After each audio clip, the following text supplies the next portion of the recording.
Hi అండి అందరికీ. ఈరోజు మొలకలు ప్రిపేర్ చేస్తున్నాను. వాటికి కావాల్సినవి శనగలు,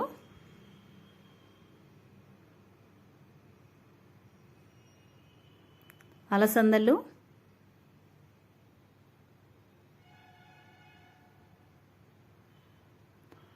పెసలు.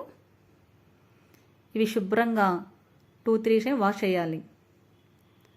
ఓవర్ నైట్ నానబెట్టాలి ఫ్రెండ్స్. ఇవి మార్నింగ్ అవన్నీ చిల్లుని బుట్టలో వేసి నీళ్ళన్నీ వంచాలి. ఒక చుక్క నీళ్ళు ఉండకూడదు. తరువాత ఒక చిన్న బేసిన్ తీసుకొని దాని మీద ఈ చిల్లుని బుట్ట పెట్టేసి ఆ హోల్స్ అనేది కవరప్ చేయాలి. మొత్తం మొలకలు బాగా వస్తాయి. ఆ హోల్స్ బాగా కవరప్ చేసి మొలకలు బాగా వస్తాయి ఫ్రెండ్స్.